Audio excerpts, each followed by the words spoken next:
The final score, Stevenage 1, Wrexham 0. Two long journeys down to the southeast, 1 point to show for it, and a lot of tired legs. Frustrating for Wrexham. Nice to get back on home soil, I think, on Saturday. This was a game that was always going to be tight. I mean, we've got the third best defence in the division going into the game.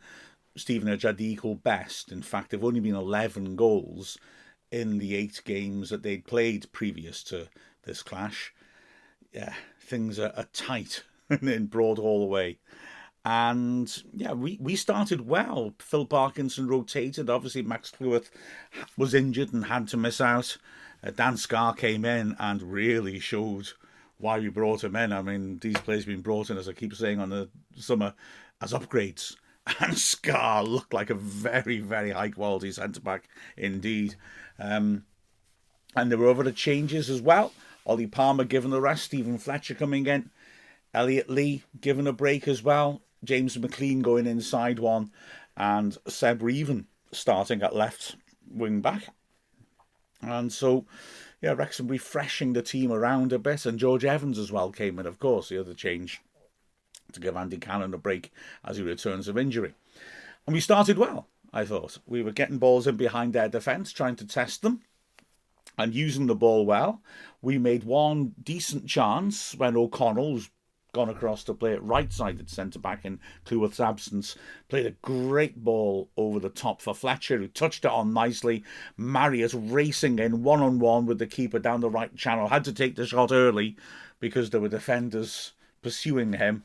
Really struck it well, but it skimmed the bar with the keeper struggling to get across to it. Stevenage started putting on pressure, and their midfield were extremely energetic and really causing us problems when it came to us trying to pass the ball out from the back. And then a bit of a thunderbolt, really, a bolt out of the blue, should I say, took the lead in the 10th minute. Thompson getting the ball after we had a couple of chances to clear it down the right side, driving forwards and hitting a fantastic shot past Joss Mayabi, past Arthur Okonkwo. I was, at the time, looking at it, felt maybe Okonkwo could have done better. When I'm side on, obviously. The pitch was very slick because it had been pouring down. In fact, there was a real danger of the game being called off. The referee was in the afternoon and decided it was okay. And he was right. The pitch drained and played very well. But this shot really skidded across the surface very quickly. And having seen the replays, I'm much less likely to be critical of Okonkwo. It was right in the bottom left corner. A terrific strike. And although Okonkwo was really, really frustrated to let it punch in the ground after it had beaten him, to be fair, Thompson's body shape looked like he was going to hit it in the opposite direction, and he pulled it across. He made good contact. The slickness of the pitch made it move very quickly, and I think we have to put it down as just a superb goal. It made a huge impact on the game because we did not recover from it for the rest of the half. It was very reminiscent of those games at Accrington and Salford where, under an organised press, we struggled to get the ball out from the back. Evans coming in and into that sitting role with Dobson looking to play box-to-box. But Evans didn't have a very happy time of it. And as I remarked in commentary, a lot of his best work actually was when he was recovering from an error that he'd made. But we just weren't getting our passing rhythm going. Stevenage were moving the ball quickly. Their front three were eager, putting us under pressure, trying to get round the back. And yeah, they caused major, major issues. They could have got another goal 4 minutes later. Across from the right-hand side into the box. And Reid on the turn struck the ball powerfully from about 7 yards out. Great block by O'Connell. The ball flew out to Butler, the left back, who's hit an absolute screamer, tearing back in. And Okonkwo did ever so well to dive across to his right and push the ball away to safety. The pattern continues. I've got to say, though, for all their domination, and they were dominant, so I'm not pulling back from that, they didn't make many chances. Obviously, they scored the goal, but that's a 25-yarder. They had that double opportunity then, but we dealt with it. And they didn't make all that many chances, considering how completely in control of the game they were. In fact, near the end of the half, Wrexham just started to pick things up a bit. A nice little combination between Revan taking the throw and McLean, who flicked it cleverly back into his path. He pulled it back from Marius. Marius struck it powerfully, but again, well defended. The defender got a good block in. The only other real instance of the first half was a peculiar one, which left Wrexham eventually down to 9 men. It was an attempt by Phillips, the Stevenage midfielder, who was outstanding, to drive forwards. He then tried to draw a foul from Dobson, who lunged in but didn't make contact, and fell onto George Evans. Evans looked in a lot of pain. The ball carried on. Fletcher tried to carry it forwards and was clattered by Phillips. Beg pardon, it wasn't Phillips who fell on Evans. Can't remember who it was. He really took him out off the ball. I'm not saying it was violent in terms of raising hands or anything like that, but he knew exactly what he was doing. So 2 Wrexham players down hurt. The referee stops play. They get treated, go off, and are both made to wait 30 seconds. Ludicrous rule, I think. And during that time, we're down to 9 men. We managed to hold on okay to it. Thank goodness. They come back on, but in the second minute of added time, Evans has got to go off. Really looked to be struggling. So a real concern. Andy Cannon came on. He slotted in right side of the midfield free, and Dobson went back to that more familiar anchoring role. And we could easily have been 2 down at the break. Roberts feeding the ball down the right, and a lovely move. It's a bit reminiscent of that 1996 European Championship Alan Shearer goal, where England just pass it against Holland along the box. Phillips helped it on to Reed, who left it go quick, moving it on to King, left channel, in the box, clear sight of goal, and he smashed it over. He should have done better, I think, to be frank. We needed half-time. We were lucky to go in 1 down, and Phil Parkinson clearly reorganised and maybe whipped out a bit of enthusiasm for good measure, and it was a different game in the second half. I mean, let me put it this way. For about 20, 25 minutes of the half, I was really enjoying myself, thinking, we are right back in this. Well, that was pretty much the point where I realised that although we were completely dominant, it was totally different to the first half. We weren't actually making chances. Now, Stevenage, like I said, have got a magnificent defence. 5 goals conceded in 9 league games after this. And they defended superbly. I mean, Piergianni and Thompson in the middle, absolutely magnificent. Piergianni, I mean, we've come across his path a few times, but he just defended his penalty area with such excellence. It was magnificent and galling to watch. Barnett kept getting down the flank, beating Butler and ripping in crosses, which had nice shape to them, but they were getting repelled. Wrexham had Dobson dropping off behind the other 2 midfielders, really brought him into the game. He was quiet in the first half and he was trying to dictate terms. Revan was bombing down the other flank and attempting to get service in.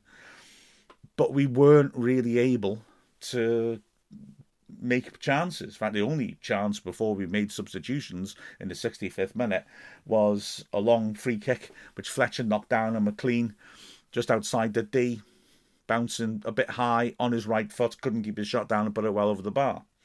We made the change in the 65th minute. It's an interesting one to think about. Triple change, Mullin, Palmer and Lee. So clearly it was Parkinson saying, okay, I've rested these guys, but now they need to get on the pitch.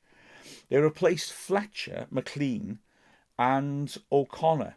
And we switched to that diamond 4-4-2, which Phil Parkinson used to use a lot when we were in the latter stages of games and trying to get an equaliser. Totally get the logic of it. The debate is that we were actually completely on top of the game. So maybe it's a smart move by Parkinson for the simple reason that we're totally on top of it, but we're not breaking them down. So we try something different, which is essentially 3 strikers, isn't it? 2 strikers and then Mullin in the hole behind. But there was a little bit of me thought we could have got those 3 players on then, but leave O'Connor on and put ourselves in a situation where we'd be able to alter a little bit later, perhaps. Let that shape just play out of new players in those positions. And then if that doesn't work out, we can play around with it a touch and O'Connor can step into midfield. I don't know. Anyway, we did lose a little bit of momentum, I think, really. There was our best chance of the second half, but it's the only other one in the second half. Came in the 70th minute. Barnett again whipping a good ball into the far post. Lee got it well about 8 yards out. Got power in his header, but the keeper was able to get across to his right and catch it. And that was kind of it. Stevenage defended magnificently, worked very hard in midfield, broke on us really effectively and well. We were very quick. And yeah, we brought Reven off at 83 minutes left to try Mendy, but we weren't getting anywhere. And yeah, 6 minutes of added time went in no time, and Stevenage had beaten us.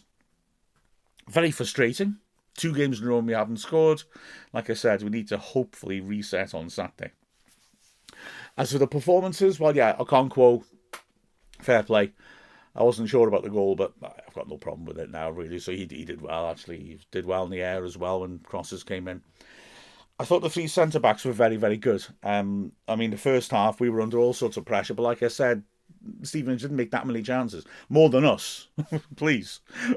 More than us. But they didn't make that many. I thought that Scar was magnificent on his first league start. And just about, I reckon, man of the match. Dominant in the air, aggressive, real monster in the box. I enjoyed him. O'Connor to his left, his passing wasn't that great, but he was solid in the box when tested. And on the right, on the left-hand side, O'Connell was good and brought the ball out well, as Cleworth does. He's not going to surge forwards like Cleworth can, but he is good with the ball at his feet. And again, robust in the penalty area.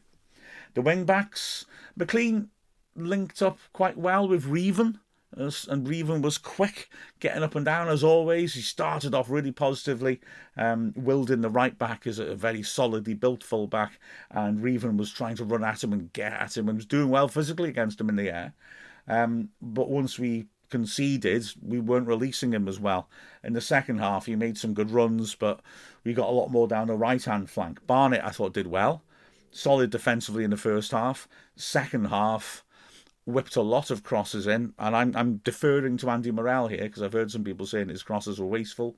But Andy Morrell's commentating with me. He suggested that these were crosses into good areas, but players weren't trying to get across their men, and it was the movement in the box he wasn't very impressed with. And I'm inclined to defer to him on matters in the penalty area. But I thought Barnett was doing well. He was really ripping those balls in with shape.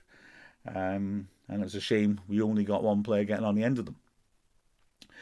In midfield, you see Evans had a bit of a rough time, if I'm honest. He just didn't... He seemed a bit hurried by the press, and his passing wasn't what we usually see with him.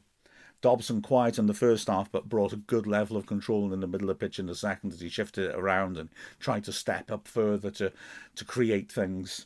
McLean had a funny sort of game. There were times when he's linking with Reven when I was thinking, okay, this is our most promising course forwards in the first half. I liked it. But he didn't have the impact he can have on the flank. He didn't get a chance to use his strength as much. And he was one of the players brought off after 65. Up front, Marriott. I mean, fair play to Marriott. I mean, he is a threat. He'll hassle big centre-backs and cause them issues even when it's in the air. He takes difficult balls. Got a couple of good snapshots off. He looked lively. No wonder he got the full 90. I thought he looked good.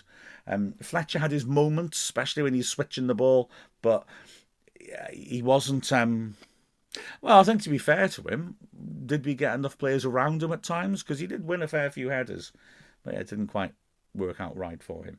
As for the subs, well, I thought Cannon was very eager down the right-hand side, was lively, and he was bringing Barnett in to play well. I quite enjoyed Cannon's efforts. Mullin playing in the hole behind the strikers was struggling to really get involved. He was dropping off and trying to. Palmer didn't really rough up the centre-backs as you might hope. Like I said, they're 2 very good centre-backs. And then as well, Lee... Yeah, didn't quite get going, it seemed. He was trying to. He didn't quite get going a couple of times. He took a bit of time deciding what to do, and Stevens would put pressure on him to stop him playing the brief ball forwards. Can't say anything about Mendy. He wasn't on long enough. Frustrating. But, it's a long season. We're second in League One. This is far ahead of where we thought we'd be. So let's just make sure that we organise ourselves. Home game coming up on Saturday and try and take advantage of that. With a final score of Stevenage 1, Wrexham 0, I'm Mark Griffiths from Wrexham AFC.